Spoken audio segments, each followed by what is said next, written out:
My name is Kurt Koch. I work for Huber Engineered Woods out of Charlotte, North Carolina. And this morning, our topic is building with new and emerging products, techniques, and technologies. And to set this up a little bit, yesterday we watched some very impactful videos where we had some side-by-side homes in a laboratory environment, and they turned on some big wind fans, and one of the homes, the roof stayed in place, and on the other home, the roof blew off in very dramatic fashion. Very, very impactful videos. I think in general, as an industry, we understand loads. We understand what happens when the wind blows. We understand what happens when the ground shakes. This session is going to be focused on what do we do to resist those loads. So we have two panelists who will be sharing their thoughts with us this morning. Our first is Annie Cow. Annie works for Simpson Strong-Tie. She's a senior field engineer.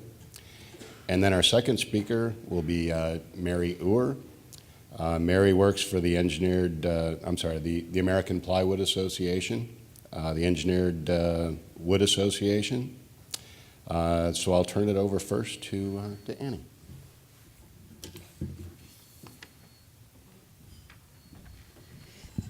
Thank you, Kurt.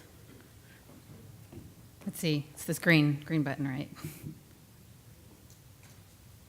Okay, great. Hello, everyone. Excuse me. I am very honored to be a part of the very distinguished panel who's speaking as part of this conference.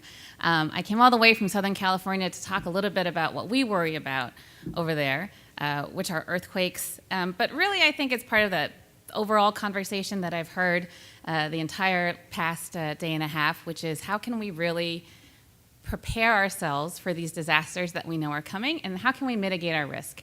And so just like my little mouse friend here, there are kind of some things that we can do that probably are not going to help that much. Maybe they make us feel better in the short term, but what can we do as the experts, the professionals, the ones who have been there on the ground to really help the general public understand that risk and take the proper measures to it? Because as much as AmeriCorps can go out and FEMA Corps and help people muck out their homes, we really, really need to depend on people to be as passionate as we are about preparing for a disaster.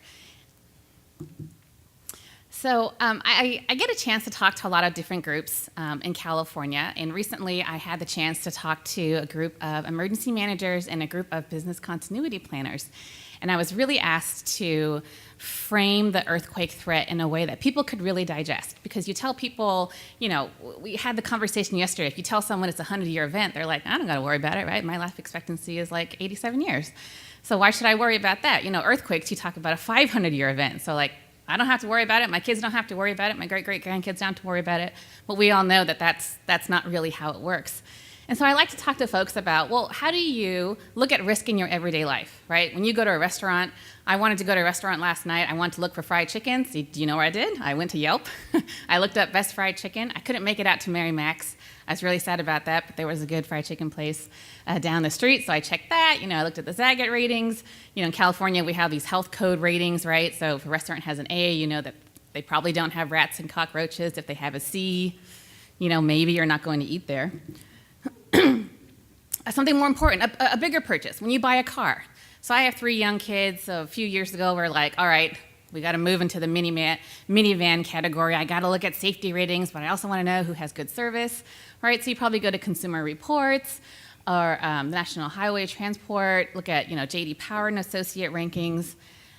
But when you walk into a building, what do you have? What do you think about when you're going into a building? When you walked into the hotel, did you think was this building built in 1960 to the latest code? What are the building codes right now that are being enforced? Nobody really, well, I'm an engineer by trade, so I think that. I'm always like, I wonder if this is a concrete tilt-out building. But probably not a lot of people do that, and it's crazy because we actually end up spending a lot of time in buildings. I left this building once yesterday to go grab dinner. Otherwise, I probably spent the other 99% of my day in a building. But the stark truth is that we actually spend, this is according to a study done by the EPA, 90% of our lives are spent in buildings, right? We sleep in buildings, we work in buildings, we will hang out with our friends and family in buildings, and another 6% is actually spent in cars. So think about it, you're in something for the great majority of the day, and most people don't realize that. They don't realize that they can take it for granted, that the building that they're in has been designed to a code and that they're safe. We've had many reminders, obviously, just in this year alone, that that's not always going to be true, and that you can't really take that for granted. A lot of great examples, and just learning from history, learning from the past. So Christchurch, big earthquake that occurred, actually not that big of an earthquake, magnitude 6.3 earthquake that occurred, had about 180 people lost their lives in the Christchurch earthquake. But what was really, really devastating was the fact that these before and after pictures. So in the top left there, it was downtown Christchurch before the earthquake. The lower right-hand side was after all the cleanup. And what you'll see is actually about 70% of downtown Christchurch got demolished and removed. New Zealand actually has this mandatory earthquake insurance policy. So for relatively, 180 people is a lot of life, but for a relatively small percent of life lost, you had this huge economic impact on downtown Christchurch. Obviously, we saw this in Katrina as well, where there's an estimate of 50 to 100 years to recover from an event like this because people will just leave. We've seen this in Christchurch, we've seen this in Japan, we've seen this across natural disasters. So that community resilience, if it's not there, then it can just disappear. And what we see from this Christchurch example, and what we really come to realize, and what a lot of speakers talked about yesterday, is that buildings are not meant to kind of survive these natural disasters. We talked about this in the earthquake panel yesterday, where the building is actually, even when you build to the building code, there's this idea of life safety, that the building's going to protect you during that earthquake event, but it's not going to be functional afterwards. That's what this really means, that buildings are built to be disposable. I like to make the analogy to folks who aren't engineers. Like, think about when you're putting your kids in a car seat, right? So if anyone has young kids like me, I was researching car seats. I want to put them in the safest one with a steel frame. And you think when your kid is in that car seat, they're really safe. If you're in an accident, though, that car seat is protecting your child. Are you going to use that car seat the next day? No, right? The car seat has done its job. It's protected the kid that's in there, and that's it. And it's really kind of how you need to think about buildings, particularly in earthquakes, because the building is designed to protect the inhabitants. It is not designed to protect their livelihood afterwards, and that's what we're talking about in this resilience movement, is that we need to protect people, obviously, during the event, but how do we make it so they can thrive afterwards and not have these disposable buildings? And so this is a great graphic that I show at a lot of engineering conferences, where what the public thinks is what they get from a building is that picture on the left, kind of operational. A building comes, a building goes through an earthquake, and then afterward the lights are still on, the water's still running. Obviously that doesn't happen. What they're really getting are the pictures on the right, which are collapse prevention and life safety. That's the level of performance that the building code is meant to do. There is a building code being enacted in that particular jurisdiction. And so just letting the public know that what they think they're getting is not what they're getting, and if they can learn that what they're getting is collapse prevention or life safety, then they can ask for immediate occupancy or operational. But obviously education is that first key step. And part of it, I think, is really empowering people to ask those questions. So when someone is going in and buying a house, after they ask whether or not it's in that floodplain, that they want to ask, was it built to the building code? What kind of products were used to actually put this building together? Because I can't see it, right? All of the things that make a building strong live behind the paint and the drywall, and are kind of make it easy to assume that it's there. And so I put this picture up of all the cell phones because just like we have cell phone innovation, right? I know the general had a satellite phone. I don't know if anyone else has that, but how many people here have a flip phone? Anyone still using a flip phone? Anyone still using like a car phone? Like almost everyone has a smartphone, right? I mean, the pictures that you were able to take on your phone, I don't even know if you could take a picture on your phone, 15 years ago, and now, you can live stream this whole event from your iPhone. If we have that expectation of all our consumer goods, of our phones, of our TVs, why do we not have that expectation of our buildings? And we should, I think, as consumers, demand that building technology kind of keep up with everything else that we do. So here's the house from the 1970s, and we really have the benefit on the earthquake side of having learned from past events. And what you see is kind of some typical construction. I believe this house is just somewhere in Southern California, where you have the garage right there on the lower right-hand side, and you see that there's kind of these little skinny walls on either side. And what happened to this house in the earthquake is it wasn't enough strength in the front of the garage, and so what used to be a two-story house is now a one-story house. And you think, well, all right, well, we know this is going to happen. If you don't have enough strength in your building, then when it gets moved sideways from an earthquake, you're going to be very vulnerable to these types of failures. And the crazy thing is, engineers know exactly which buildings are the most vulnerable. Buildings that don't have enough strength in the first story. Buildings that were built before earthquakes showed us how they would perform, like steel moment frame buildings in the Northridge earthquake.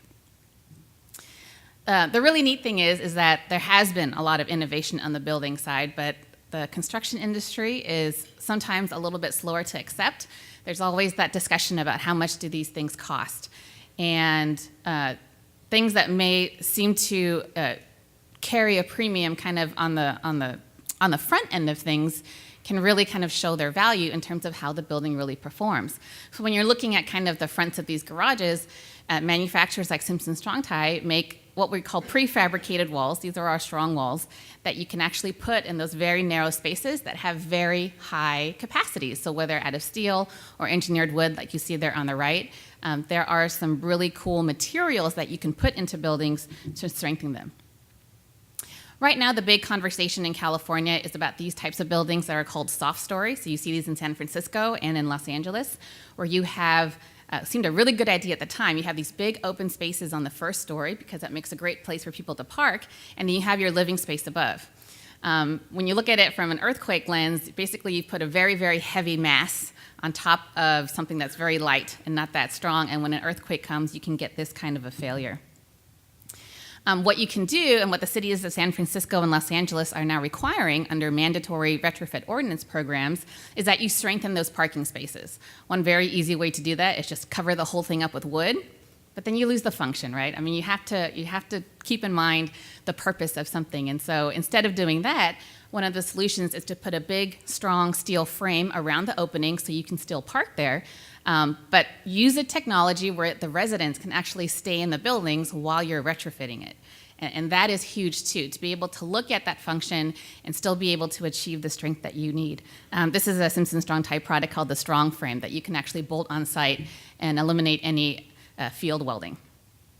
What we're trying to do is actually take the damage out of the steel beam, which is kind of traditionally what you would see, and introduce a fuse concept instead. So this is really cool innovation on how to retrofit these buildings, because instead of having to replace the entire frame after an earthquake event, there's this idea that you could just replace these fuse points on the ends of the beam and actually restore the frame to its original capacity. So there are some really cool innovations out there. I don't have time to show this video, but I'll show you a link where you can watch that later.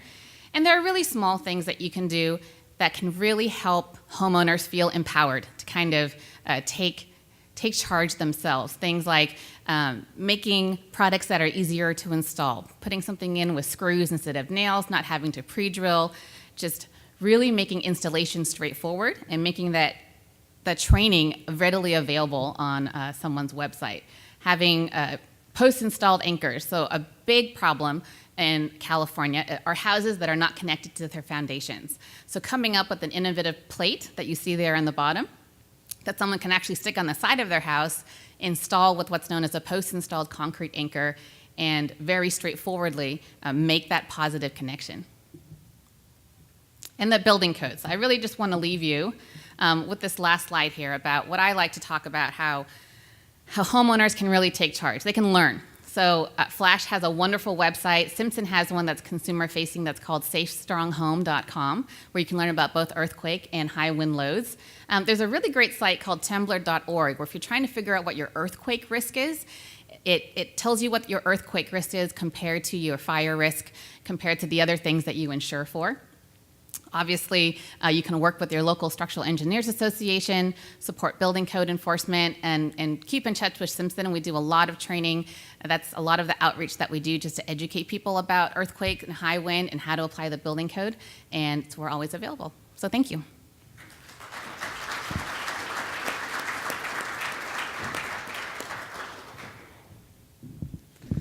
Good morning. My name's Mary. I'm with APA. We're the Engineered Wood Association. Part of what we do is damage assessments. It's a small part of what we do, but we work with builders and building officials, suppliers, anyone in the industry to help them build better. I am part of the damage assessment team very often, so I'm going to talk about some of the things that we see regularly on sites and how to prevent them. But before we talk about construction, I want to talk about tornadoes. We've had a lot of talk about earthquakes, we've had a lot of talk about flooding, we've had talk about hurricanes. I'm originally from Nebraska, born and raised in Nebraska. Tornadoes are a very real thing for me. What a lot of people don't realize is that 96 of all tornadoes are in EF2 or below. Now that's still a significant wind speed, but one that we can design for. It's probably unrealistic to protect every single home in the middle of the country, or not even in the middle of the country. I have some slides from a Maryland tornado. Every single home from an EF4 or EF5. But we can protect against some EF3s, most EF2s, and almost all EF1s and EF0s relatively cost effectively. I don't believe that safe rooms are a one-size-fits-all solution. Very often, there's not enough warning with a tornado to get into a safe room. So let's protect the core of the structure to keep the occupants safe and hopefully have them be able to stay in it, maybe not be operational, but still come back from that storm. It's a better solution for most homes in a tornado risk area. This is an image of the tornado that went through Texas December 26th of 2015. I was part of this damage assessment team. Unfortunately, quite a few people lost their lives. And one thing that most people, we talked about this in the wind breakout yesterday, most people don't realize that like a tornado or like a hurricane, tornadoes are rated according to their highest wind speed at the time that they happen. So this was an EF4 tornado. But if you look at that map, the EF4 wind speeds occurred at those little tiny red spots. And people all along that path had homes that were completely demolished. We're going to see quite a few pictures of them. And when you would talk to those homeowners, they would say, well, yeah, of course my home was demolished. It was an EF4 tornado. But their fence along the side of their house would be standing. One guy had his wreath still on his front door. Their trees were still standing. They didn't see EF4 wind speeds, but what they heard was, it's an EF4 tornado. My house should have fallen down. So part of it is going to be educating people. I still have family in Nebraska. Almost all of my family is in Nebraska. And I can tell you, when my little sister bought a house this fall, she called me, and her builders did not like the phone calls they got. But she's in a house that I feel comfortable when the storm hits, she's going to be safe. Is her house going to be there if it's the big one? Maybe not. But she's going to be safe, and my nieces are going to be safe, and at the end of the day, that's what's really the most important for me. So these are a couple of the damage assessments we're going to talk about. You can tell already this has a very personal link for me. I was part of the Texas Tornado team. The Texas Straight Line Wind event was right down the street from that. At those two events, I stayed at my childhood best friend's house. I was part of the Nebraska Tornado Assessment Team. At that event, I was 5 miles from my little sister's house and slept in my niece's bedroom at night, and that one was hard to do. And then the Maryland tornado event is 40 miles from my current home. So all of these have a really personal link for me, and all of them could have performed much better than they did with some simple modifications. We have a number of publications. The main one that we're going to talk about is on the left. It's our Building for High Wind Resistance Guide. It's similar to the Fortified program. I know a lot of people in the room have something similar to that out there. Honestly, I don't care whose system you use. There are a variety of choices out there for people to use to build safer homes. Pick one, use it. And then on the right are some of our damage assessment reports. We don't write a damage assessment report every time we go out, but if we feel like there's a good lesson to share with people, we do put one together. So this is just a selection of damage assessments from 2011, 2012, and then a couple in the past 2 years.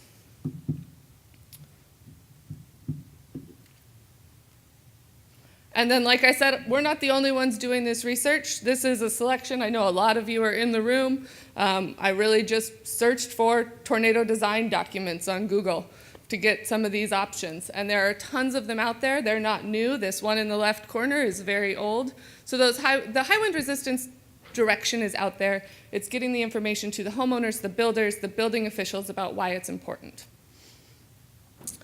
My background is engineering, so before I really dig into construction, I'm going to talk about load path, and with wind, it's a little confusing. So wind blows on that first wall, and then it goes up into the roof, and the roof has to transfer it out to the perpendicular walls. So those perpendicular walls are what actually resist your house from blowing down, which a lot of people don't realize. But beyond that, all of those connections, if any one of those fails, your chain isn't strong enough to hold your house together. So you can build the strongest roof in the world. We saw the example of the roof blowing off at IBHS yesterday. That roof was built very well. It just wasn't, the failure point was the connection to the wall. So we really need to focus on those connections and making sure that every link of your chain is strong enough. So we're going to step through this guide. This is our main image out of the guide. And you can see that even in this overall image, which I know you can't read, you can see each connection point, the whole chain is taken care of there. So we're going to start at the top. We recommend a 6-inch nail pattern at the edges of roof sheathing. At this home, the nails were at about 12 inches. The roof sheathing was gone. Once that failure initiates, you get water into the home. The homeowners can't go back into the home very quickly, and it can lead to a lot more significant failures. This is in Nebraska, and something that a lot of builders don't realize is the challenges with staples. With staples, they need to be installed with their legs parallel to the roof truss, because when they're installed perpendicular, you often miss one of the legs, and then you significantly impact your strength of your roof sheathing staying on. So it's one of the minor things that we educate people about, that, hey, you can use staples if you want, but they might need to be closer together, and they need to be oriented the right way, so it's a lot harder to do. We actually, in our high wind recommendations, recommend using a ring or screw shank nail and tightening up that nail pattern. Give them more nails, you have more things holding it in place. And ideally, after a storm, we have this going on. I'm standing in the driveway of a house right now that's completely blown off its foundation. We'll see the picture later. And the guy across the street lost roof shingles, but his sheathing is all in place. He tarped his roof. They can still live in their house. They still have power. They still are able to function as a family. The next failure point we're going to talk about is, well, this one is a combination of garage doors and gable ends. So a gable end truss creates a hinge in the wall, and at this home, the garage doors failed. They often aren't rated for the strength that they need, and that caused an internal pressurization, which basically exploded the sidewall of this garage. So you can see the gable end truss is still laying on the ground up there. This homeowner had been in the home about 3 months. These were all brand new homes in Nebraska. This hinge point you can see a little bit more clearly. When you put those two walls on top of each other, they bend back and forth. And here you can see that just a little bit of simple detailing might have helped. So we have 2 recommendations at gable ends. The first is to make sure that they're sheathed with a nice structural system that will prevent projectiles, which is a big concern. And the second is a more complicated detail to tie that hinge and prevent it. This is an image in the Maryland tornado that, again, you can sort of see the hinge starting to fail here, but it can be, the homeowners were able to stay in, they had power. This is a pretty good failure in a pretty high wind speed event.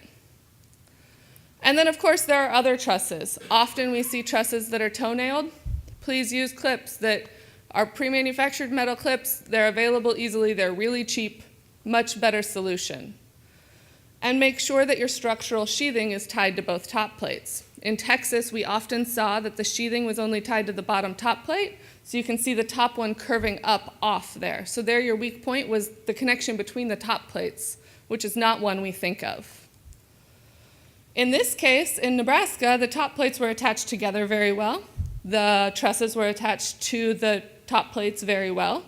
The sheathing was not attached to the top plates. So the whole roof came off Easy to see the failure there. It came off with the top plates and shifted away from the house. So our recommendation there is use a pre-manufactured hurricane clip or anchor. There are a lot of options out there. The ones in Nebraska were Simpson's screws. You see the traditional clips. There are tons of options. They're cheap, they're efficient. Use them. The next place we see failures is at two-story homes. Here, the non-structural sheathing tore away from the home, which caused a failure at the upper story. Here, we have a two-story section of the wall. We have that same hinge point in that wall caused a major issue. So there, we recommend taking your sheathing through and attaching both of them to the rim board. Other options are use anchors. Use some metal straps there. Can perform the same function, just make it happen. We looked at this type of a failure for Annie. This is a failure at a portal frame. Those narrow garage walls are terribly vulnerable. People don't realize it. Beyond that, when you think about the sheathing on the outside of your house, this is an image from the Missouri tornadoes in 2003. The house in the foreground is continuously sheathed with the structural sheathing. The house in the background is not, and the performance difference is incredible. And that can be from projectile loads, that can be from wind speeds, but just make sure you think about the whole house when something is coming together. And then this is a soft story failure that we saw in Texas. I'm not going to get big into soft stories since Annie did, but you don't often see them in wind events. And in this event, they had not put any lateral resistance on the lower level. They put it all on the second story. So just a very unusual failure to see after a wind event. So our recommendations here are similar to the roof. Tighten up your nail spacing and make sure you can resist some of those projectile loads. And then the last thing we're going to talk about is foundations. This home was in Texas. We were there about a week, little over a week after the tornado went through. This homeowner had a family member who was a contractor, so they got heavy equipment in quickly and cleared the entire foundation. We were able, because of this, to walk the entire foundation of this slab-on-grade house. And what we found were that there were absolutely no anchor bolts, no dents in the concrete.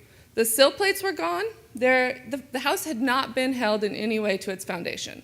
And that's just sad. That's, like Annie said, that's something the homeowner doesn't think to ask. I mean, when my brother and sister buy a house, I would ask it because I'm an engineer, but when they buy a house, they don't ask, did you bolt it to the foundation? So they can perform very well. This house in Maryland is the one whose driveway I was standing in earlier, and they added a second story to a 1970s house in the past 10 years. They did a really good job of strengthening the structure when they did that. They did a really good job of tying the floors together. What they forgot to do was strengthen the foundation. And so the house performed very well. The roof stayed in place. I talked to the homeowner. Her furniture was still in place. It all just shifted about 15 feet off its foundation. And this was not only her home, but she ran an in-home daycare. So she's now out of work and a place to live, and with no foreseeable solution soon. So, I promise you, if you'd ask her now, a little bit of extra money on those anchor bolts then would have been a highly acceptable use of her money. So we just make sure that there are anchor bolts installed, first of all, but then the second thing is, like with the top plates, we see that the sheathing often isn't attached to those sill plates that are bolted to the ground. So making sure that there's a complete load path, and really the building codes we have, yes, above code programs are great and we should do them, but also we need to enforce what we have, and we need to continue to move forward with what we have. So that stepped us through top to bottom very fast. I can talk for an hour about every single one of those pictures. So if you have any questions, please let me know. We're here to help however we can.